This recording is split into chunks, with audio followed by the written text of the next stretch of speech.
Ya Allahku, aku hendak bernyanyi bagimu selagi ku ada. Inilah yang ku renungkan setiap waktu. Nyanyian pujian dan pengagungan kepadamu.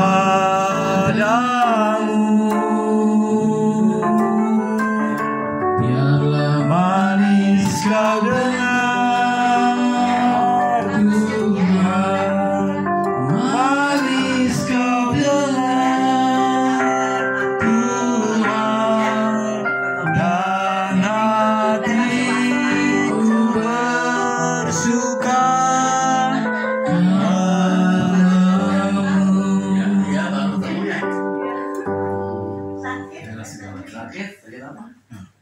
Biasa.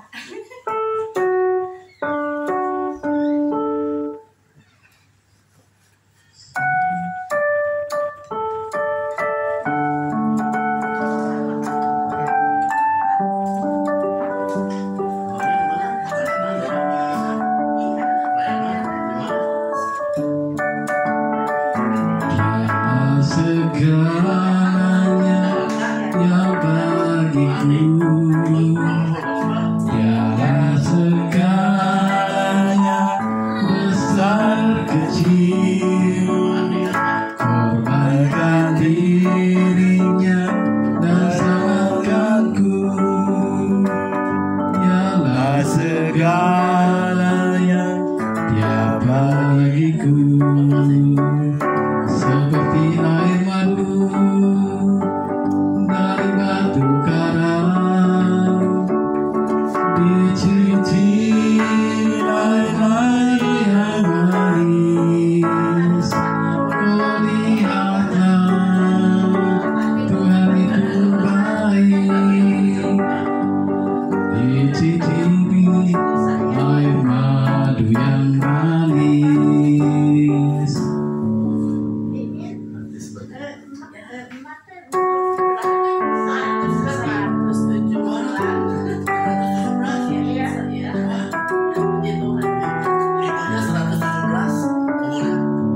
Amin. Oh, ada di sini masih sehat ya? 117. Kalau saya meninggal, 84. Itu dari mana? saya langsung bilang, Itu kan? Bukan. Ayo mana? Kerendahan itu. Ide. Kayak gitu. Kerendahan. Iya. Oh, bentar. Ide. 80. Barusan Dide. Kau bukan Tuhan yang melihat rupa, kau bukan Tuhan yang memandang harta. Oh itu lagunya lagu itu judulnya sebagai apa? Ketinggian.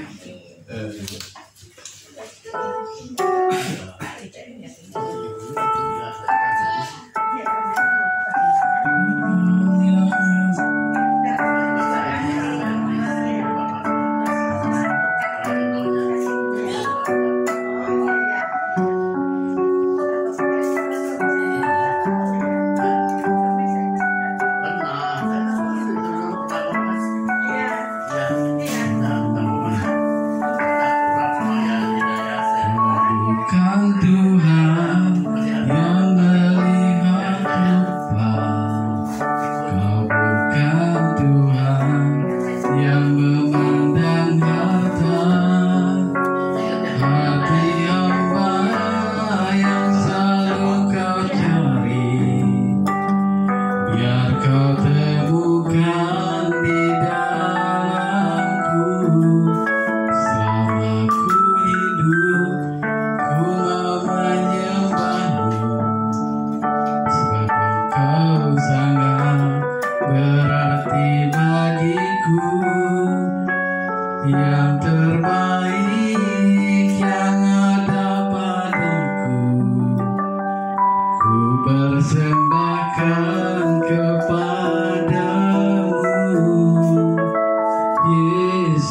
Ya.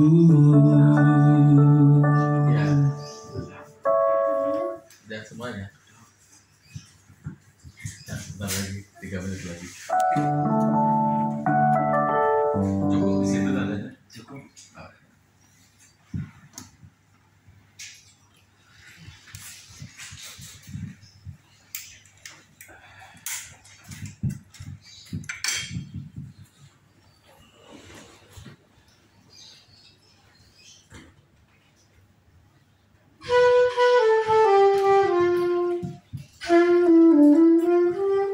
Alto ya.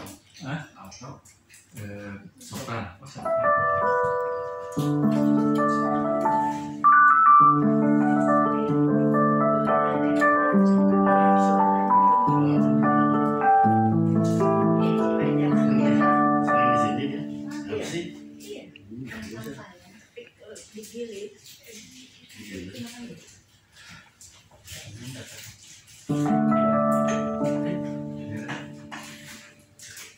Belakang. Kalau dia ada tugas ini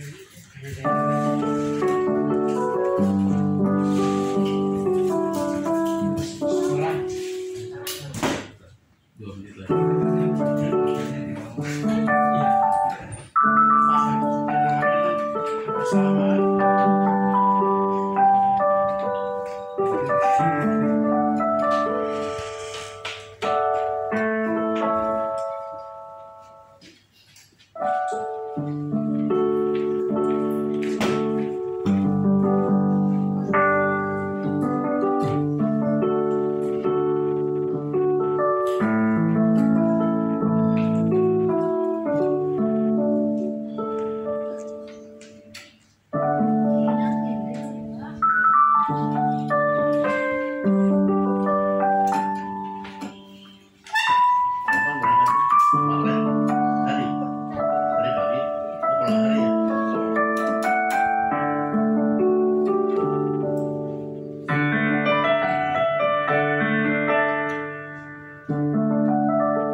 Ya.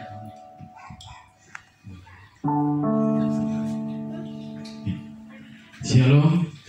Ya, selamat pagi dan selamat datang. Terima kasih buat kedatangannya di tempat ini untuk mengikuti ibadah pada saat ini. Mari kita mulai ibadah pada saat ini. Kita bangkit berdiri, nyanyikan lagu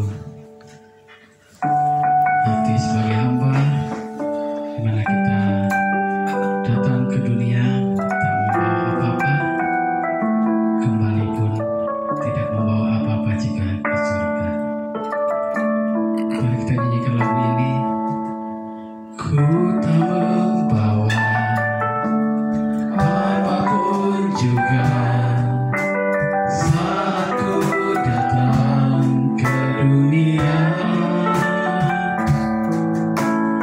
Ku tinggal semua pada akhirnya saat ku kembali ke surga. Kita katakan sekali, ku tak membawa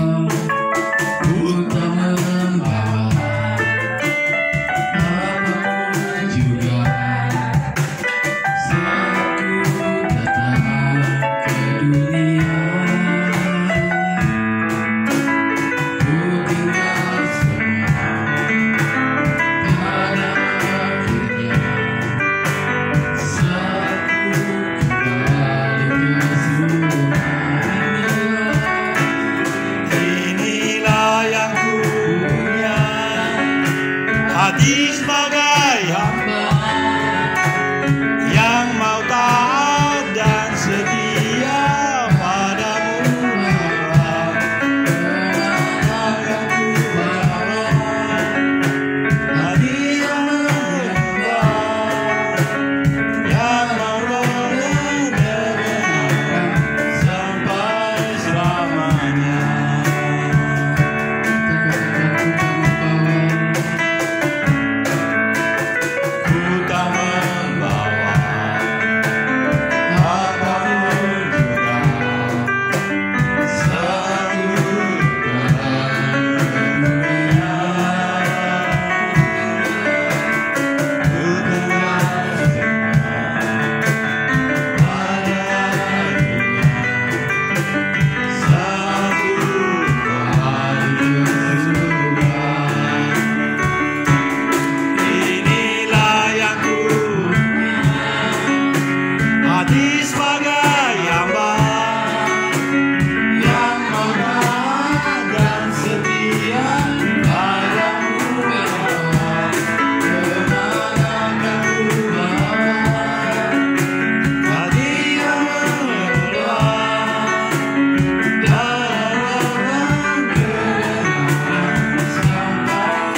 dalam doa pembukaan.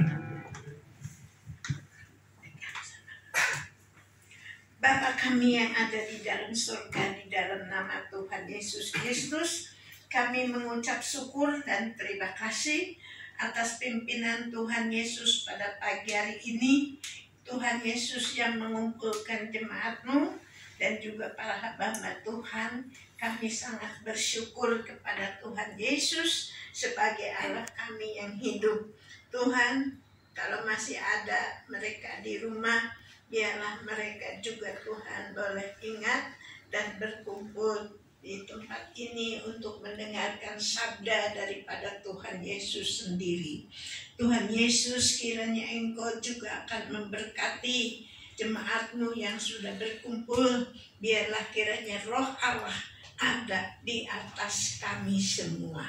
Dan kami percaya bahwa Tuhan Yesus sebagai gembala yang baik, yang memberkati dari awal dibukanya ibadah pada pagi hari ini sampai akhirnya. Terima kasih Tuhan Yesus. Kami serahkan semua perkara dari awal sehingga pada akhirnya. Di dalam nama Allah Bapa, Allah Putra, Allah Kudus, kami sudah berdoa dan mengucap syukur. Haleluya. Amin. Ya, kita masih tetap berdiri, mari kita memuji nama Tuhan. Kita nyanyikan lagu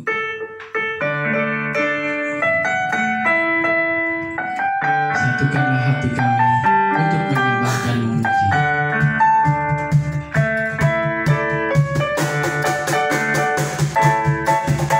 Satukanlah hati kami untuk memuji dan menyembah Yesus, Tuhan dan Rajaku.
Mari kita duduk sekarang, kita duduk tempat masing-masing.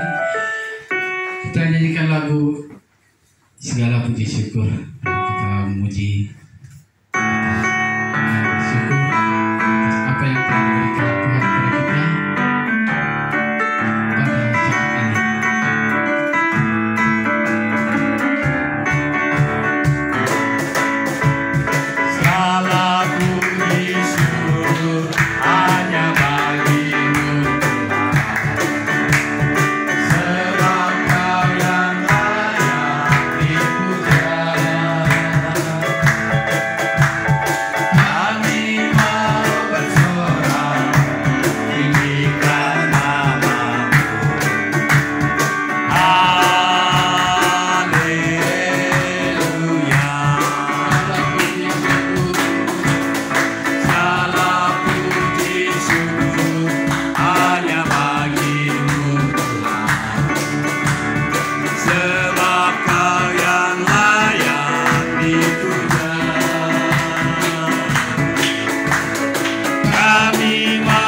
atau bagikan berkat yang diterima selama saya akan maju ke depan. Saya pakai 5 menit Bapak. Saya sangat terberkati sejak awal tadi masuk di rumah Tuhan ini. Dan salam hormat kepada Ibu Gembala. Saya Pendeta Kolonel Purnawirawan Daniel Togar Maringan Sinaga. 2 anak, 2 cucu. Saya kasih ultimatum kepada anak saya yang laki-laki itu sebulan sebelum dia menikah. Waktu itu saya mengunjungi asrama tentara. Saya lihat di sana pakaian dan seterusnya. Saya tanya siapa yang punya? Itu namanya Kowat wanita tentara. Tapi satu asrama biasanya. Itu Dr. Tracy katanya. Namanya Tracy Charlotte Marito Simorangkir. Cocoklah usianya beda 3 tahun saya rasa. Ini cerita 5 tahun lalu, Oma. Iya. Karena sekarang saya sudah punya anak 4 tahun dan 4 bulan. Dua-duanya, dia mau saya, bukan saya. Jadi 2 anak, cucu. Mas saya menceritakan ini kesaksian luar biasa menurut saya. Karena kitalah yang menentukan. Saya nggak tahu, kita urung rembuk Bapak. Saya sangat terberkati dengan kehadiran Bapak. Dan saya mohon izin, semua ibadah kita ini akan langsung nanti ditonton oleh paling tidak 16.000 subscriber saya. Saya YouTuber. Iya. Jadi saya sangat hati-hati pegang kamera ini. Karena semua yang ada di situ benar-benar. Nah, nanti kasih waktu aja kalau saya sudah selesai aja. Kembali kepada anak saya tadi. Jadi karena kita punya Yesus Kristus yang segalanya sudah diberikan kepada kita, maka sesungguhnya kitalah yang menentukan tujuan kehidupan kita karena dia menjadi andalan kita di dalam diri kita. Seolah-olah seperti kejadian hari ini. Saya sebenarnya tidak akan di tempat ini. Tapi karena saya dengar informasi yang luar biasa, pimpinan saya ini, yang akan khotbah ini, saya malah usul. Sudah, saya nggak usah ke sana, saya ikut Bapak, saya bilang. Ternyata ketemu sama anak muda ini. Jadi maksud saya, saudara-saudara, firman Tuhan nanti akan luar biasa memberkati kita semua. Sebagai pengikut Yesus Kristus atau yang sudah ditebus oleh darahnya, kitalah yang memilih untuk sungguh-sungguh mempotensikan kehebatan Tuhan itu di dalam menyelamatkan kita. Apakah kita mempunyai seperti ini, ada saksofon dan seterusnya, kita bagus betul menyuarakannya, itu tergantung kita. Bukan berarti kita lebih hebat dari dia. Tapi kita harus melakukan bagian kita, sehingga ada namanya Kolonel CPM Mudin, udah lama dia dipanggil Tuhan. Mudin Purba dan istrinya, karena waktu itu pimpinan di Palembang, pimpinan CPM, justru di dalam hidup ini terbukti, orang itu apakah dia langsung aktif untuk menjadi bagian untuk kemuliaan Tuhan dan dia berkobar-kobar, atau malah dia pendam di sini, dia tidak mau speak up, dia tidak mau mengatakannya. Dan akhirnya dia membawa mati hidupnya. Terlalu banyak. Mungkin hanya 2 itu contoh yang paling luar biasa. Jadi orang itu mati dibawa oleh kebaikannya itu, atau malah luar biasa dalam kehidupannya. Sampai dia berusia 93 tahun misalnya. Jadi yang mau saya sampaikan ini adalah saya bangga betul sekarang dengan 7 tahun pensiun ini, karena 58 kan pensiun. Pangkat, makanya beliau selalu bilang kolonel. Beliau rupanya senang karena saudaranya kolonel atau gimana ya. Tapi kalau saya pribadi sebenarnya lebih lengkap, lebih bagus. Jadi pendeta dan seterusnya itu. Cuma memang langsung ada semacam kesombongan. Tapi menurut saya memang itu harus kita lakukan. Karena kejahatan yang ingin menghancurkan kebenaran Tuhan yang ada dalam diri kita bukan 1 atau 2 atau 99%. Enggak terhitung, Oma. Jadi kita harus melakukan bagian kita meskipun ada korban. Saya berpikir itu juga yang akan terjadi di negara kita ini, Bapak Ibu. Jokowi mengapa seperti itu? Dia jahat betul. Kata istri saya begitu jahat. Tapi kalau saya melihat, dia mentaati hukum Tuhan yang ada pada dirinya. Kalau semua laki-laki ditanya yang punya anak, pasti dia juga ingin supaya anak. Dan hanya satu presiden kita. Jadi hanya dia yang memang punya kesempatan. Tidak ada yang lain. Kalau dia tidak gunakan itu, malah menurut saya, Tuhannya entah siapa pun tanya, Tuhannya akan berkata gini, hai Jokowi Sinaga. Kenal saya Sinaga kan? Kau ini bodoh amat. Aku udah berkesempatan kau presiden, ya boleh, wapres misalnya gitu. Tapi saya tidak kampanye. Saya ingin melihat bagaimana Tuhan dan berkat Tuhan yang akan disampaikan oleh hambanya sungguh-sungguh memberkati kita. Kalau memang sudah begini, berarti sudah selesai, mungkin 25 hari. Terima kasih, Tuhan memberkati. Dan Bapak pembawa acara, saya sangat terberkati dengan hal yang sama. Amin. Terima kasih Bapak, Puji Tuhan. Terima kasih atas kesaksiannya. Semoga kesaksian Bapak memberkati kita semua di tempat ini dan menjadi bahan perenungan. Ya, ada lagi yang mau bersaksi? Belum ada mungkin. Oh, ada. Selamat saudara yang terkasih dalam nama Tuhan kita Yesus Kristus. Saya pertama-tama mengucapkan selamat tahun baru. Semoga dalam tahun ini yang baru ini agak lebih baik lagi ya daripada tahun yang kemarin.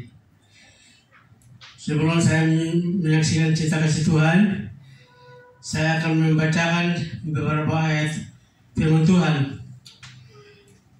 Barang siapa memperhatikan firman, dia akan menanggung akibatnya. Tetapi barang siapa taat pada perintah akan menerima balasan. Amsal 13 ayat 13, Amsal 12 ayat 21. Orang benar tidak akan ditimpa oleh bencana apapun, tetapi orang fasik senantiasa celaka. Saudara-saudaraku, menurut saya ini ya, kita semua yang di sini kalau tidak mau menjadi pelaku firman bisa dikategorikan orang fasik, ya. Itu menurut saya. Saudara-saudaraku yang terkasih, beberapa hari yang lalu kaki saya ini sakit lagi, sampai tidak bisa bergerak kaki kanan ini. Saya secara rutin saya mengikuti penyiaran Radio Maestro ini. Kebetulan ini pada waktu itu gereja Kristen dari Batak Reformanda itu pendetanya, saya lupa namanya saudaraku. Dia bilang, saudaraku, taruh tangan di mana ada sakit, taruh tangan saya akan doain. Dan saya menerima berkat dari pendeta itu, orang Batak itu. Puji Tuhan terjadi mujizat. Setelah itu yang terakhir ini pendeta Gilbert lagi. Kalau pendeta Gilbert dia suruh taruh tangan kanan di atas dada ya. Saya turuti. Terjadi mujizat pada waktu itu. Tadinya kaki saya bengkak sakit sekali sampai saya orang nelpon, Bapak antar gas, saya tidak bisa ngantar. Iya karena itu sakit. Puji Tuhan, keesokan harinya sembuh total. Puji, ya, karena Tuhan Yesus terbaik, saudaraku. Saudaraku, saya ingin menyaksikan cerita kasih Tuhan. Pada era tahun 90, saya pulang dinas. Begitu lewat rel kereta api, ada mobil saya lewat, dia nyuruh saya. Saya tidak apa-apa. Sampai supirnya udah ketakutan, dia turun. Bapak nggak ada apa-apa, nggak apa-apa. Saya maafin dia. Kata saya tidak apa-apa, saya dilindungi oleh Tuhan Yesus. Tahun 98, ketika terjadi kerusuhan di Jakarta, saudaraku. Pada waktu itu pasca saya mau gereja, ya secara logika ya, masa Vespa tabrak saya tidak apa-apa, tetapi dia yang hancur. Ya itu di depan itu, Gatot Subroto itu sebelah ke sini,